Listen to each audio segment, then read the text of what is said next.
Hey everyone and welcome to the channel. My name is Ash and today I'm going to be talking about Deadly Days on Xbox. Now this was released on the 2nd of the 8th, 2021. It's developed by Pixel Split and it's published by Assemble Entertainment, and I was lucky enough to get a review copy of this game, so big thank you to them for providing it. Now the game is a strategic roguelite and it's set in a zombie apocalypse. It's obviously 2D sort of sprites, and basically you have to manage and protect a group of survivors and help them stop basically the zombie outbreak. And it says there's a large number of wild and crazy objects, even wilder and crazy survivors, special abilities and deadly weapons. Now it is single player only and it's priced at £15.74 on the UK store, and it works on Xbox One and Xbox Series X and S via backwards compatibility. Now in this game, as you can see, it's basically you start off with a couple of survivors, and every sort of day you pick a mission to do. You go out into these areas, go hunting for loot, survivors, stuff like that, completing mission objectives, and then you have to sort of get on the bus and go back to your base at the end of the time limit basically. Now each of these missions has a time limit, but you can keep going after the time limit. That's basically when night falls, but obviously when night falls all the zombies get stupidly hard, faster, and it just makes it a lot more difficult. Now I've been playing this for a couple of hours. I've had a lot of fun on it.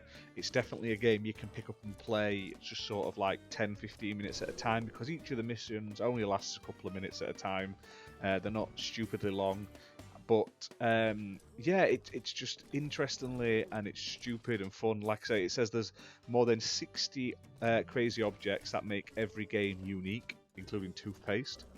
Now, you can also upgrade your characters, so you basically collect apples off of trees and from looting and stuff like that to feed you, to keep you feeding your sort of party, but also that levels them up.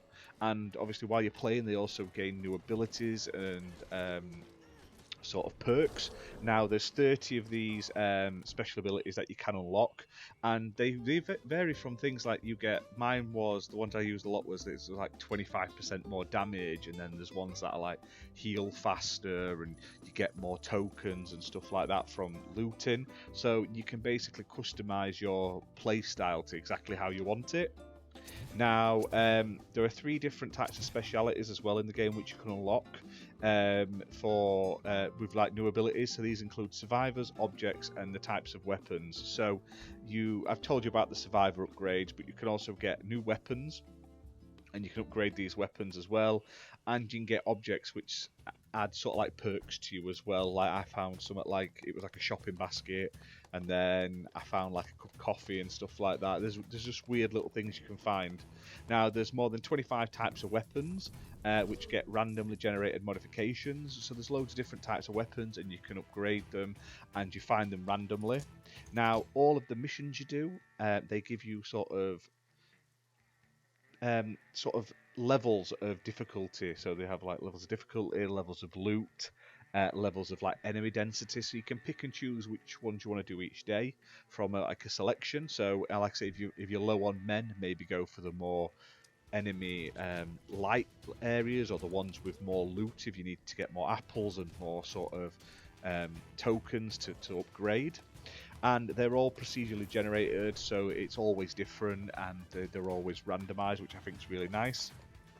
Now, when you're on these missions, like I say, you can save survivors, and there's more than 55 different survivors with 50 different abilities.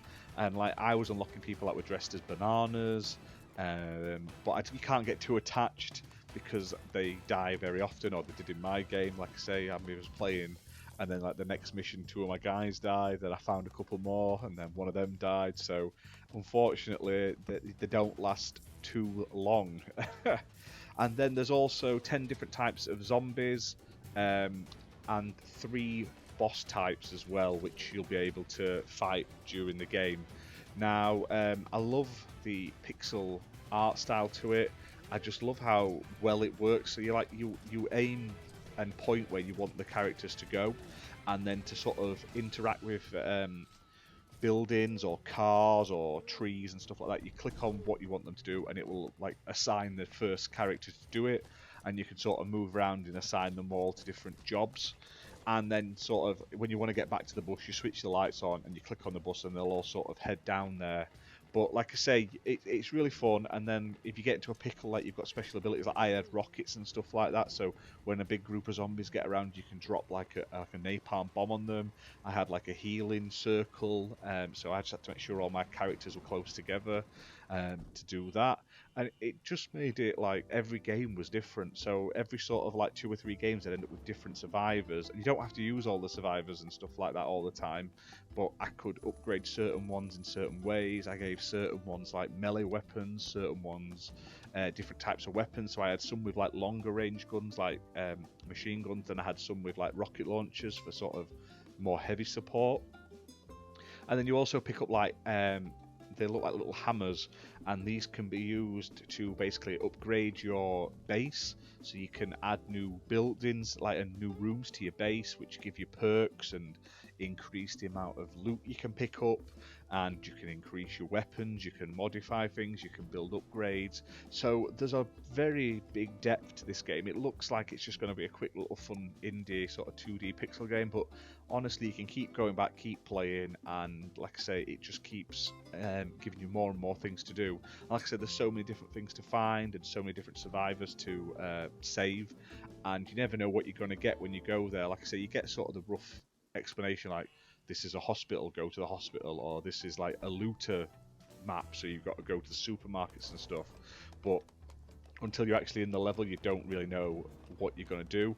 And then when you start the level, you can't even see everything. You have to sort of like gradually build the map up as you move around, sort of similar to like Command and Conquer, where it's got the fog of war. I kind of like that, so you couldn't sort of like preempt, you had to just sort of go bit by bit. But they end up sort of trying to rush through and sort of time manage. So you're trying to get all the do the missions, like the set missions, like the optional missions in each area, while also trying to get back in time and do other things and save people and stuff like that. So it's sort of like a resource management sort of game as well, and I really enjoyed it in that sense. But I highly recommend you check it out. Like I say, it's £15.74 on the Microsoft Store, and it is out now, and it works on Xbox Series X and S and Xbox One. But that's that for this video. If you've enjoyed it, please hit like and subscribe, and leave a comment in the chat about what you've thought of this game if you've played it already. And we'll see you soon for more videos. Bye for now.